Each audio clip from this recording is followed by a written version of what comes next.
Nous vous savons nombreux à suivre le journal de la ville, mesdames et messieurs. Voici le sommaire.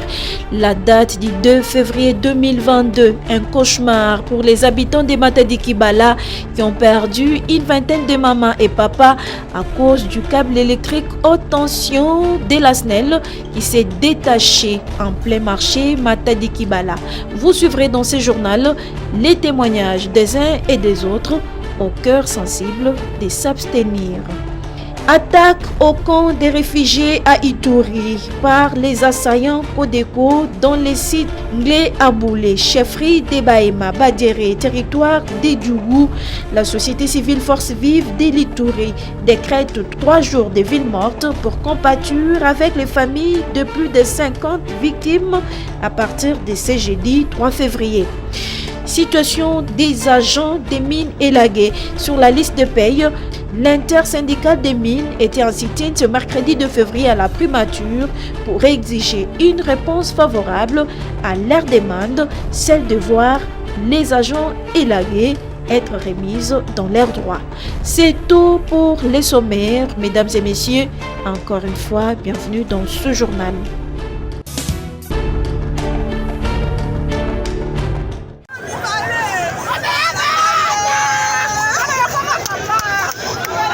Drame à Kinshasa ce mercredi 2 février 2022 dans la commune de Mongafula, au marché Matadi Kibala. Plus de 20 personnes ont trouvé la mort électrocutées par la coupure d'un câble de haute tension des SNEL qui transporte le courant électrique de Inga vers les provinces. Alertés par cet événement malheureux qui a coûté la vie à plusieurs Congolais, quelques autorités du pays se sont rendues sur place pour faire le constat avant la levée des corps. Il s'agit entre autres du Premier ministre, du vice-premier ministre de l'Intérieur, le gouverneur de la ville de Kinshasa et le ministre de la Communication pour ne citer que cela.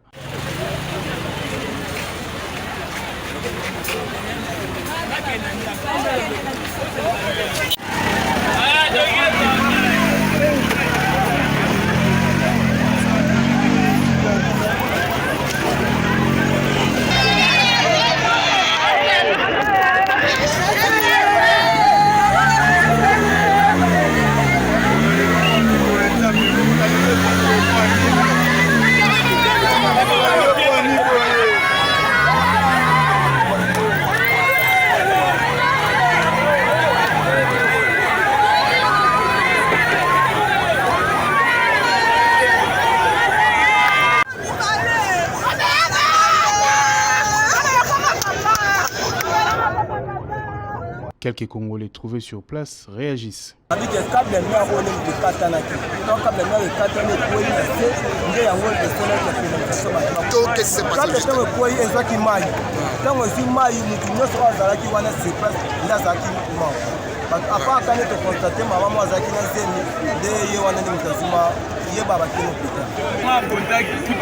de 64 morts.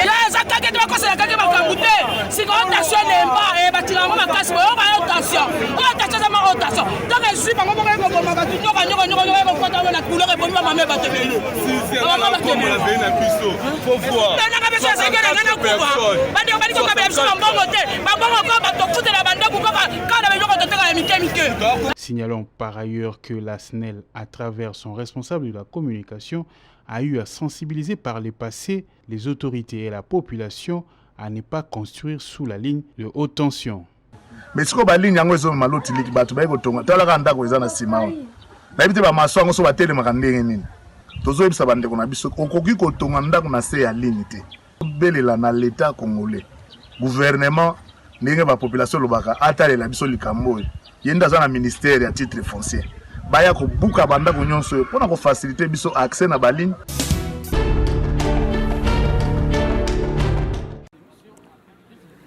Situation des agents des mines élagués. Sur la liste de paye, l'intersyndicale des mines était en sit-in ce mercredi 2 février 2022 à la primature pour demander au Premier ministre, chef du gouvernement, de mettre fin à cette situation qui prévaut au sein de ces ministères. Sur place, la délégation de l'intersyndicale des mines, conduite par Gapai Makengo, a déposé la lettre au Premier ministre à travers ses 2 conseillers principaux, lettre dans laquelle l'intersyndicale des mines exige une réponse favorable et c'est dans 72 heures. Yapai Makengo est porte-parole de l'intersyndicale des mines. Nous voilà ressortir de l'audience accordée par la primature. Nous étions reçus par les 2 conseillers principaux du Premier ministre.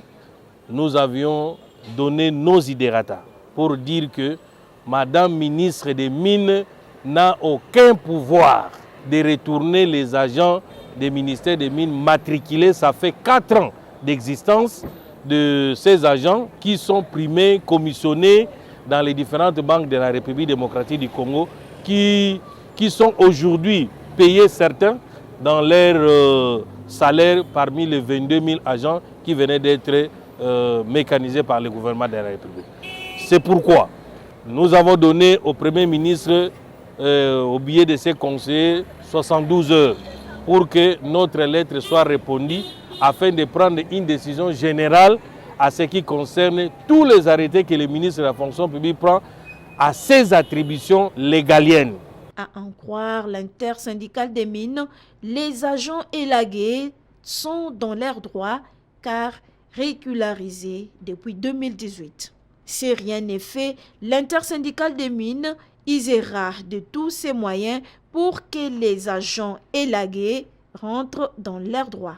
Nous n'avons jamais vu de Ngoulou.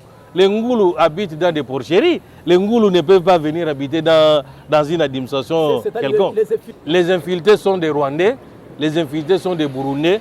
Mais si ce sont des Congolais qui sont ici régulièrement, des pères et des mères, qui se retrouvent au ministère des Mines, qui va vous dire que ce sont des infiltrés?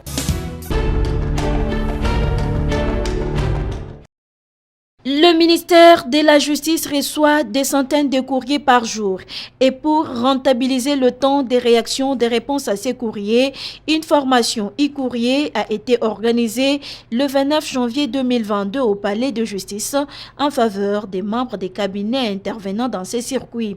La directrice des cabinets de la ministre de la Justice, Pélagie Ebeka, a déclaré que c'est une initiative à louer et à féliciter parce qu'il a plu à Madame la ministre d'État, ministre de la Justice et garde-sceau Rose Mutombo de décider d'initier ces processus de la matérialisation de tout ce qui est courrier. En fait, c'est la première phase, on va évoluer, mais pour l'instant, c'était par rapport à la gestion des courriers, le programme qu'on a appelé e-courrier, qui consiste à aider le personnel à gérer le flux des courriers entrants et sortants. Parce que je vous assure, au ministère de la Justice, c'est un méga ministère, parce que nous comptons pas moins d'une centaine de courriers par jour. Ça, c'est vraiment la moyenne.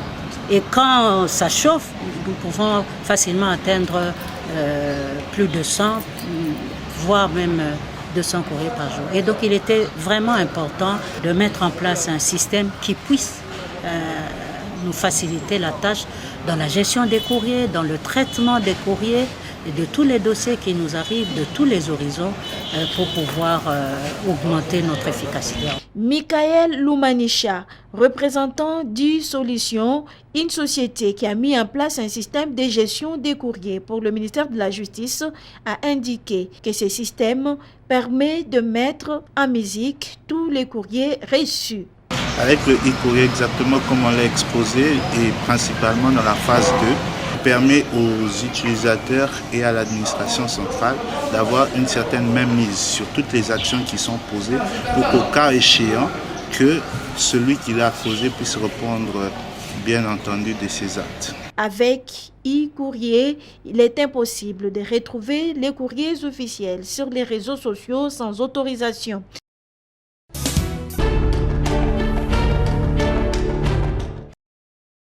Le 1er février de chaque année depuis 5 ans, les Congolais pensent à la mort de celui qu'on appelle Yachichi, affectueusement Étienne Tshisekedi Wamulumba, père idéologique et biologique du président Félix-Antoine Tshisekedi Tshilombo. Le 1er février 2022, ils étaient nombreux à se rendre au mausolée construit dans la commune de Lantsele à l'honneur du Sphinx de Limete pour honorer sa mémoire. Plusieurs drapeaux de partis politiques ont flotté à côté d'une mobilisation forte de la population.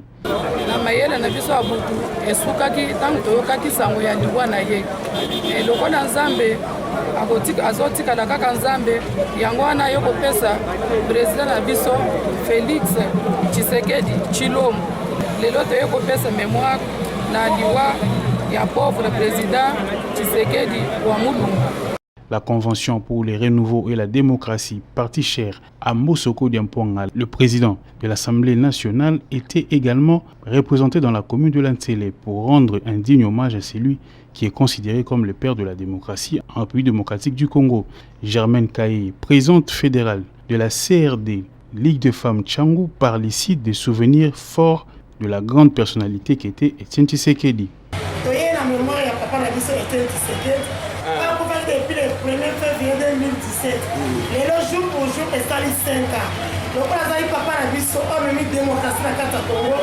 Donc, on dit que nous avons souvenir et à tout moment, nous comptons le 1er février, nous avons toujours en mémoire à papa a vu. Donc, depuis que la démocratie, papa était, ils sont pas aussi valeurs dans le Congo. CRD à papa Mboso Koda Kwanga, tous les quatre dans l'Union Sacrée, tous les alliés et à IDPS, donc on dit que nous connaissons le Kabongo. Donc on a Fati, on a papa Mboso. Place de notre homme Fati Azali, Mboso Azali. Donc on dit à mon cousin, il y a mon tour de la somme. Il y a lieu de noter par ailleurs que le président de la République, Félix-Antoine Tshisekedi Tshilombo, a dévoilé pour la circonstance les mausolées Étienne Tshisekedi.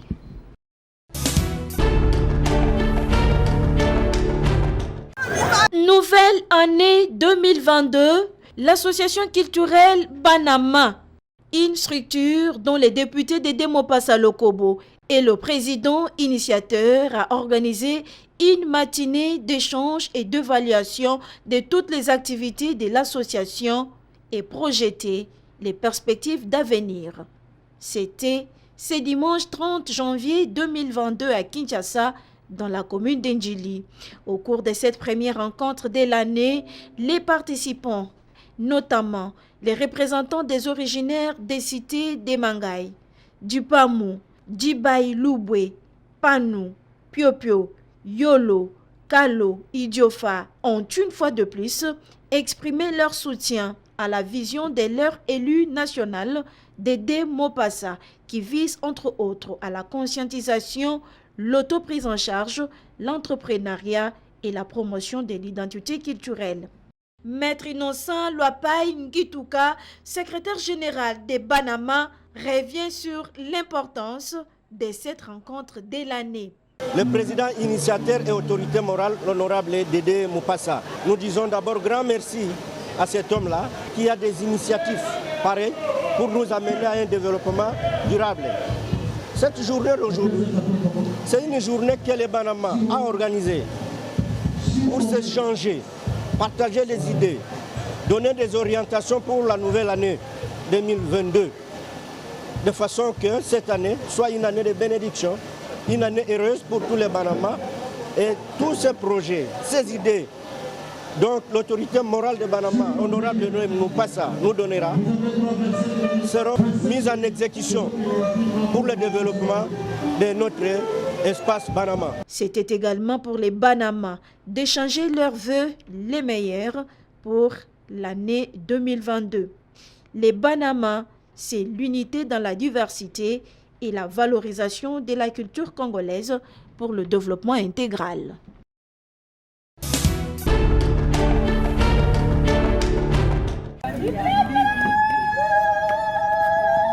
En séjour à Lubumbashi dans le Haut-Katanga, depuis le vendredi 28 janvier 2022, Marie-Olive Lembe-Kabila n'a pu résister à l'appel de son cœur, si tendre l'invitant à compatir à la dure épreuve que traverse la famille Ngoï Mulunda. Elle, c'est Dorcas Mulunda, l'épouse du pasteur Ngoï Mulunda, un mari qu'elle n'a plus jamais revu dans cette demeure du quartier Louis de Golfe, voilà une année déjà. Marie-Olive Lembe-Kabila découvre une femme abattue, désespérée, désorientée, Arrêté le 18 janvier 2021, le pasteur de la nouvelle église méthodiste est depuis tout ce temps loin des siens. Dans cette atmosphère lourde de peine, Marie-Olive Lembe Kabila adresse à l'Éternel des prières et des supplications, comme il est écrit dans 1 Roi 8:45. Baba Mungu wetu, tunajua ya kwamba wewe ndio juge valable, juste kwetu sisi binadamu wote. Ngoyemulu ndani mtumishi wako, tunamwacha mkononi mwako Baba. Wewe unafahamu hitaji za mioyo yetu, ni ya kwamba atoke muhiyo injustice enyewe mioyo ya binadamu imemtia ndani, akuwe pamoja na sisi nje, aendelee kukutumikia kazi ya kupaza sauti yake kwa ajili ya kutangaza neno lako. Ancien président de la Commission électorale nationale indépendante, président du célèbre ONG PAREC, Daniel Ngoï Mulunda a passé les fêtes de fin d'année loin de sa famille. Du réconfort, de la compassion, c'est l'objet de cette visite de Marie-Olive Lembe Kabila. À l'heure du départ, des longs moments d'étreinte. Les cœurs se parlent, c'est la communion d'esprit. C'est du baume au cœur. C'est du baume dans le moral de Dorcas Mulunda et de toute sa famille. Peu avant la tombée de la nuit, Marie-Olive Lembe Kabila s'est rendue auprès du nouvel archevêque métropolitain de Lubumbashi, son éminence Fulgence Muteba. Des gestes de révérence qui en disent long. La visite fait suite à l'élévation de son éminence au rang de 5e archevêque du chef-lieu du Haut-Katanga depuis le 10 juillet 2021. Notons que le diocèse de Lubumbashi a été érigé en 1959. Une rencontre entre père et fille, marquée par une ambiance extraordinaire. Marie-Olive Lembe Kabila peut repartir, le cœur bien rempli d'allégresse.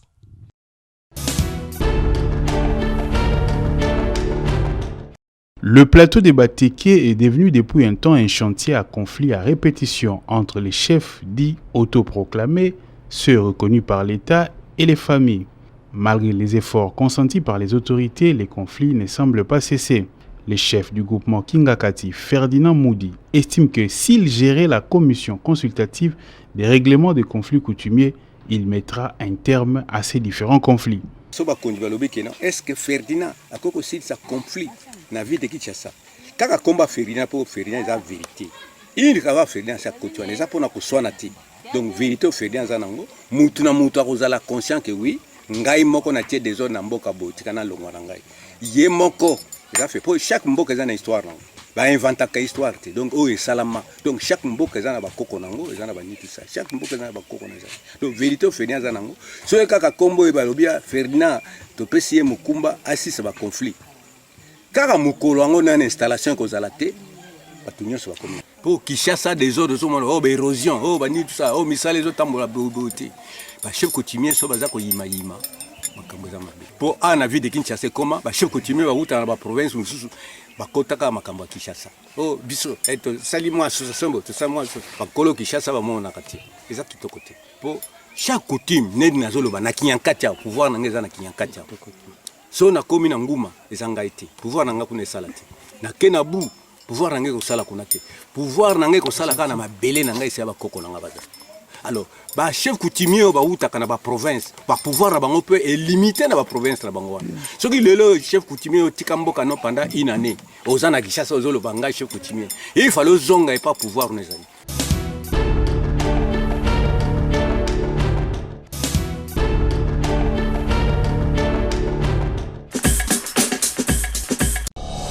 Nous sommes arrivés à la fin de ce journal de la ville, mesdames et messieurs. Merci de l'avoir suivi. Le prochain rendez-vous est fixé pour ce jeudi.